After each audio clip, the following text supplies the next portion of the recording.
करके जैसे व्यास जी महाराज अपने सम्यापास आश्रम में ध्यान मग्न होकर बैठे, हृदय में भागवत की भागीरथी प्रकट होने लगी। गदगद कंठ से गोविंद के गुणानुवाद गाने लगे। व्यास जी गाते गए और श्री गणेश जी महाराज लिखते गए। भगवत प्रेम में डूबे हुए वेद व्यास जी महाराज ने पावन परमहंसों की संगीता प्रकट किया।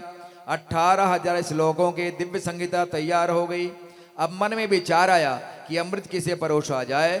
जब परमहंसों की कथा है तो सबसे पहले किसी परमहंस को ही सुनाया जाए। ऐसा कौन है?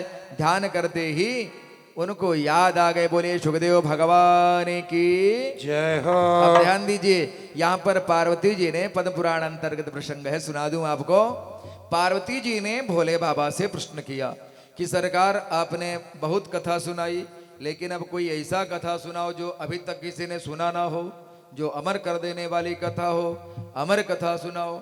भोले बाबा ने कहा देवी मन तो मेरा भी करता सुनाऊं, पर कोई श्रोता नहीं मिलता है।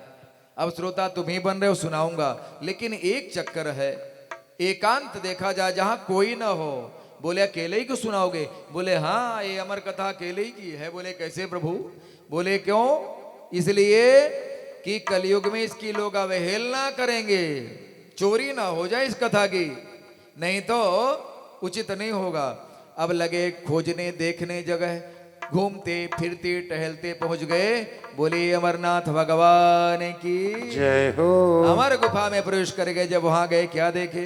वहां भी चिड़िया है, पेड़ पौधे हैं, हाँ हिरण कूद रहे हैं, नाच रहे हैं, तोते बोल रहे हैं। भगवान भोले बाबा बोले देवी यहाँ भी? बोले कुछ करो प्रभु, अब नहीं रहा जाता, जल्दी सुनाओ, बड़ी लालसा है। बोले ऐसी बात है। भोले बाबा ने तुरंत डमरू बजाया, शब्द निकल पड़ा अयुण रिलरिक अयोच है वरट लण एवं गणम। 14 माहेश्वर सूत्र निकल पड़े और पाणिनि जी ने उन सूत्रों की व्याख्या कर दिया। उसी से व्याकरण की रचना हुई, संस्कृत व्याकरण भक्त वृंदो। और वो ऐसे डमरू बजाए भगवान भोले बाबा, ओहो पूछिए मत, आनंद कर दिया, नृत्य कर दिए।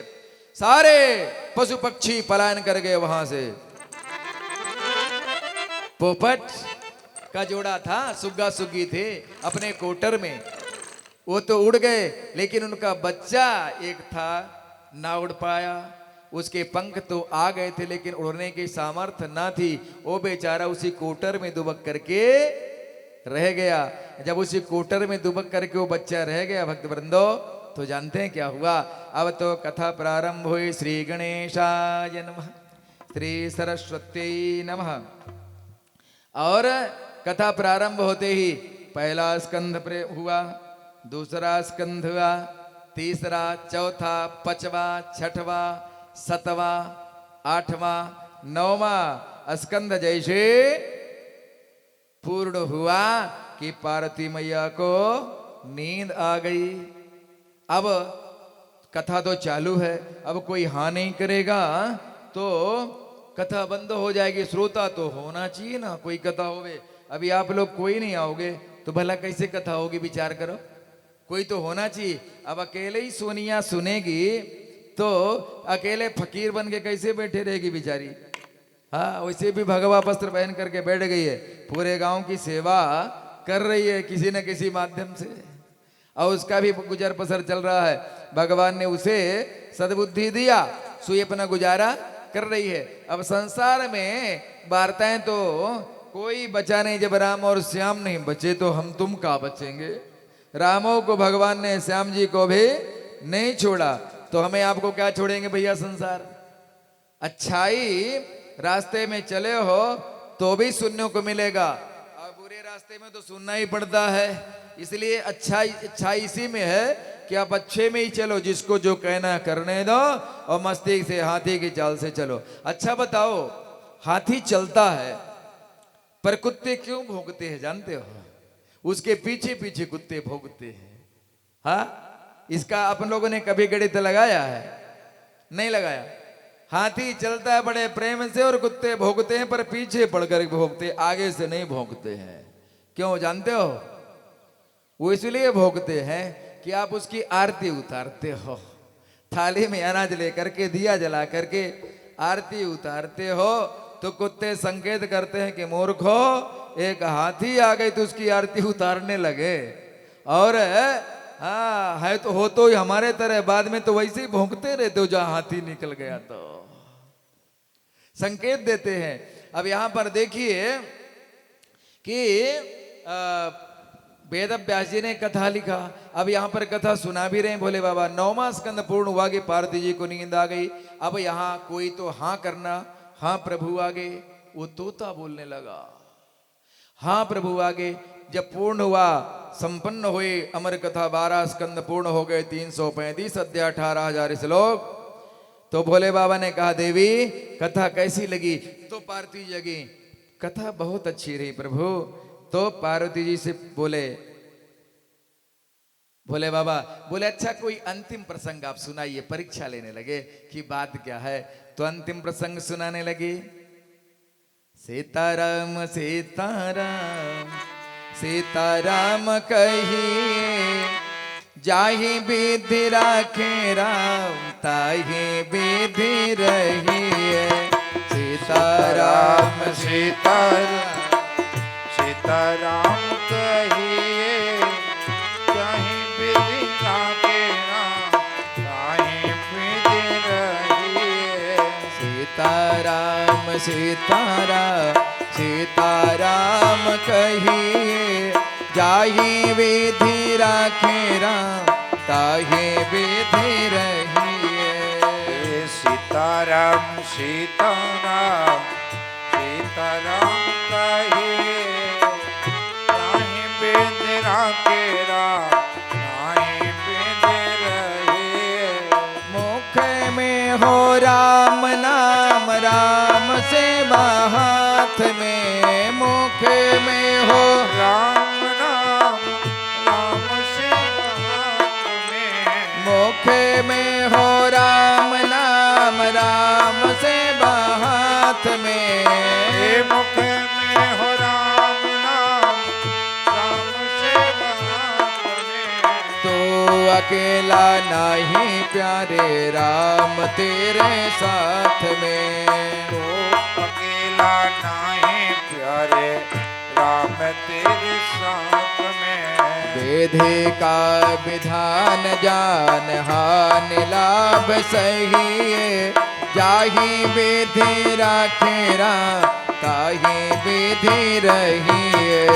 विधि का विधान जान, हानि लाभ कहिए, चाहे विधि राखे राम, ताहि विधि रहिए। सीताराम सीताराम सीताराम कहिए, जाहि विधि राखे राम, ताहि विधि रहिए। सीताराम सीताराम सीताराम कहिए, ताहि विधि राखे राम, ताहि विधि रहिए। किया अभिमान तो फिर मान नहीं पाएगा।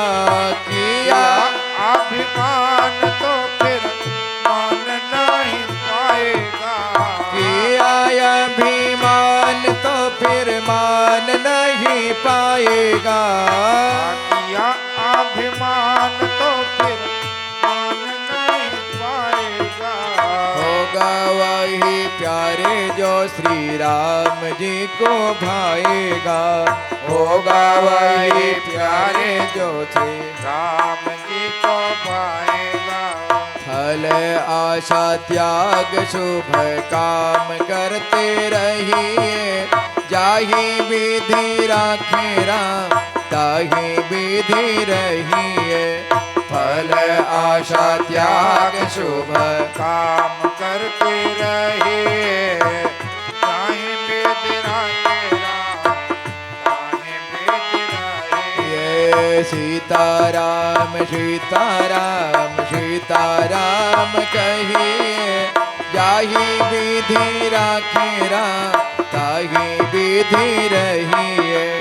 सीताराम सीताराम सीताराम कहिए, ताहि विधि राखे राम, ताहि विधि रहिए।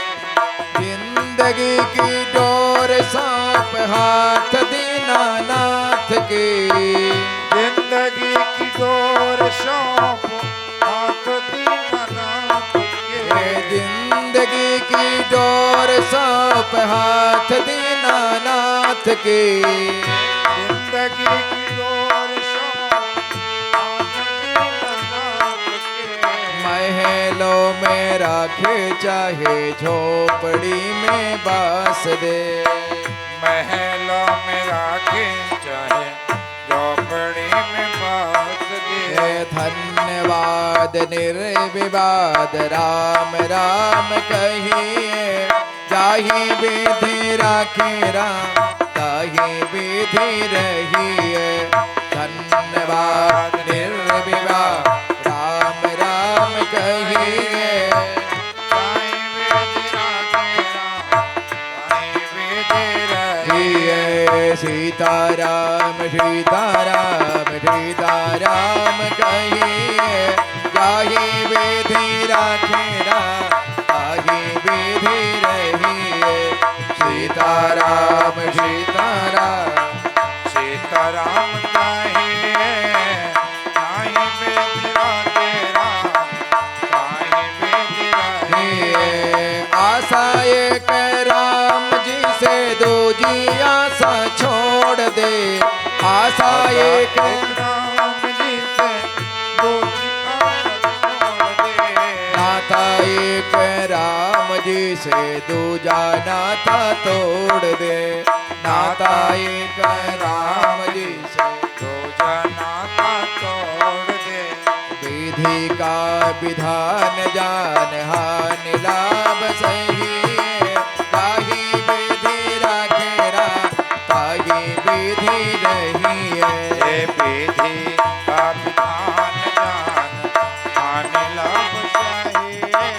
साईं विधि राखे राम, साईं विधि कहिए सीताराम सीताराम सीताराम कहिए। जाहि विधि राखे राम ताहि विधि रहिए। ये सीताराम सीताराम सीताराम कहिए। साईं वेद राखे राम, साईं वेद रहिए। जाहि विधि राखे राम ताहि विधि रहिए। जाहि वेद राखे राम, साईं वेद विधि रहिए। बोलिए राघवेंद्र सरकार की। जय हो। भोले बाबा ने कहा आगे। बोले प्रभु इतनी दूर तक तो सुना है। बोले लो हो गई चोरी ना। जिसकी चिंता थी आपने नवम स्कंद तक ही सुना रामचरित तक। अब देवी कौन सुन रहा था पता लगा। भोले बाबा ने ध्यान से देखा हो कोटर में बच्चा बैठा है। अमर कथा तो पूरी सुन लिया। भोले बाबा ने त्रिशूल मंदिर किया जाओ उसका विनाश कर दो जिसने भी इस कथा की चोरी की है। जैसे ही त्रिशूल को उठा करके संधान किया उसी कोटर की ओर त्रिशूल गया। अब उसमें से तोते का बच्चा उड़ चला फुर्र से अमर कथा के प्रभाव से चला। तीनों लोगों पर भ्रमण करता हुआ आया। सरस्वती नदी के किनारे सम्याप्रास वन था। सुंदर आश्रम था सम्याप्रास। बदरी बेर के वृक्षों से भरा हुआ था। उसी में व्यास जी निवास करते थे। उनकी पत्नी थी अरणी। उन्होंने जैसे जमुहाई किया वो त्रिशूल उसके पीछे पड़ा था। तोते के बच्चा आया और तुरंत जमुहाई जैसे अरणी ने लिया वैसे उनके मुख से प्रवेश कर गया उनके पेट में चला गया। ओहो अब त्रिशूल के पीछे भोले बाबा उनके पीछे पार्वती मैया। व्यास जी ने देखा तुरंत सुंदर पूजन की आसन दिया। सरकार आपका आगमन। बोले क्या बताएं चोरी तो हो गई आगमन तो हो गया जहां होना था। अब तो चले गए। यहां समय आया और सुखदेव महाराज घर में पलने लगे। भगवत कृपा से तोते का बच्चा प्रभु कृपा से मनुष्य रूप में परिणित हो गया। माँ अरणी के गर्भ में। अब तो 1 वर्ष हुआ पैदा नहीं हुआ, 2 वर्ष हुआ, 3 वर्ष हुआ, 4 वर्ष हुआ, पैदा ही नहीं हो रहा है।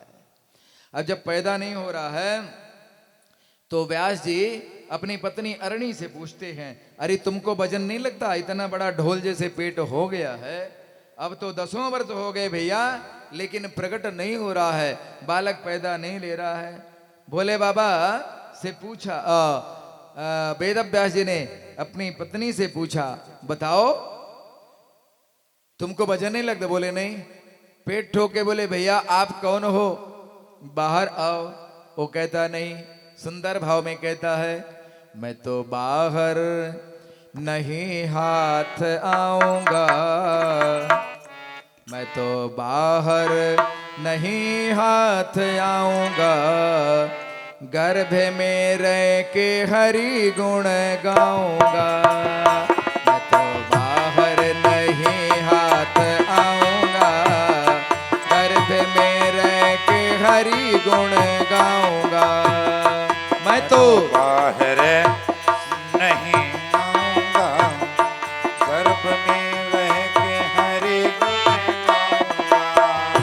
मैं तो बाहर नहीं हाथ आऊंगा, गर्भ में रह के हरि गुण गाऊंगा। मैं तो बाहर नहीं हाथ आऊंगा, गर्भ में रह के हरि गुण गाऊंगा। मुझे बाहर सताएगी माया नहीं, मुझे बाहर सताएगी माया नहीं, मुझे बाहर सताएगी माया नहीं, मुझे बाहर सताएगी माया नहीं। वासना में लुभाएगी माया नहीं, वासना में लोभाएगी माया नहीं। मैं तो बाहर नहीं हाथ आऊंगा, गर्भ में रह के हरि गुण गाऊंगा। मैं तो बाहर नहीं हाथ आऊंगा, गर्भ में रह के हरि गुण गाऊंगा। मैं तो बाहर नहीं हाथ। आऊंगा। और वहां पर भगवान श्याम सुंदर को बुलाए व्यास जी, आप कृपा करिए। भगवान श्री कृष्ण पधार गए और भगवान श्री कृष्ण बोल पड़े, अरे आ जाओ भैया, 12 साल हो गए पूरे, नहीं आ रहे हैं, अरे अब तो आ जाओ। तो क्या कहता है वो जो गर्भ में है, आप बाहर न मुझको बुलाएं प्रभु, आप बाहर न मुझको, बुलाए प्रभु, आप बाहर न मुझको बुलाएं प्रभु। आप बाहर न मुझको बुलाए प्रभु। सुंदर विनती कर रहा है, क्या कह रहा है, आप मुझे बाहर मत बुलाइए। भगवान ने लालच दिया, नहीं नहीं नहीं, जैसा तुम चाहोगे ऐसे होगा। बोले ना, ना लुभाए ना मुझको बुलाए प्रभु, ना लुभाए ना मुझको, बुलाए प्रभु, ना लुभाए ना मुझको बुलाए प्रभु। लालो भाए न मुझको बुलाए प्रभु। तो भगवान ने कहा तुम क्या करोगे वहां गर्भ में रह के? तो क्या कहता है, गीत के बल पर, गीत के बल जग को रिझाऊंगा, मैं तो बाहर नहीं हाथ आऊंगा। गैस के बल पर जग को रिझाऊंगा, मैं तो बाहर नहीं हाथ आऊंगा। गर्भ में रह के हरि गुण गाऊंगा, मैं तो बाहर नहीं हाथ आऊंगा। गर्भ में रह के हरि गुण गाऊंगा, मैं तो बाहर नहीं हाथ आऊंगा, मैं तो बाहर नहीं हाथ आऊंगा। मैं तो बाहर नहीं हाथ हाथ आऊंगा। गोविंद ने कहा मेरी कृपा, भगवान ने दर्शन दे दिया गर्भ में जाकर के सुखदेव महाराज को। बोले प्रभु मैं नहीं जाऊंगा, आपकी माया से मुझे बड़ा डर लगता है। बोले मेरी माया तेरा क्या बिगाड़ लेगी, जब मेरा ही बरद हंस तेरे हाथ पे, चल तो। उन्होंने कहा पक्का? बोले हाँ पक्का। भगवान अंतर्हित हो गए। वेद व्यास जी को बोले अब वो आ जाएगा बाहर, चिंता मत करो, इतना कह के अंतर ध्यान हो गए। और जब बालक प्रकट हुआ, ओ हो 12 साल का बालक, कजरारे नेत्र घुंघराले बाल, श्याम वर्ण सुंदर स्वरूप है। और बालक प्रकट हुआ, और बालक जैसे प्रकट हुआ वैसे तुरंत उठ करके जंगल की ओर लगा भागने, ना माँ को देखा ना पिता को देखा। ओहो, अब तो वेद व्यास जी लगे रोने। भाग रहा है बालक, माँ की ओर भी नहीं देखा, पिता की ओर भी नहीं देखा, लगा जंगल की ओर भागने। अब वेद व्यास जी पीछे पीछे दौड़ रहे हैं और उनके पीछे आगे आगे सुखदेव भगवान दौड़ रहे हैं, पीछे वेद व्यास जी दौड़ रहे हैं। एक तालाब आया, वहां कुछ स्त्रियां स्नान कर रही थी।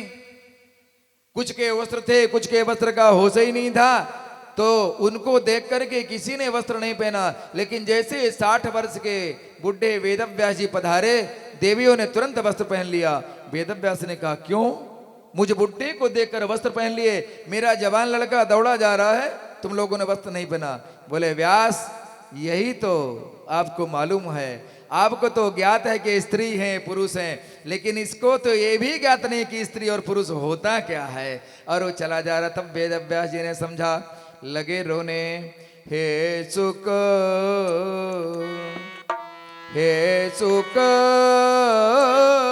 मत जाओ रे, हे सुक मत जाओ, हे सुक मत जाओ रे, हे सुक मत जाओ।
बिलख रही है हमारी माता, वृद्ध पिता का दुख बिलख रही है तेरी माता, वृद्ध पिता को दुख न समाता। लग रही है तेरी माता, वृद्ध पिता को दुख न समाता। मत जाओ हे भाग्य विधाता, लट जाओ हे भाग्य विधाता। तनिक तनिक तो दया दिखाओ, हे सुख मत जाओ।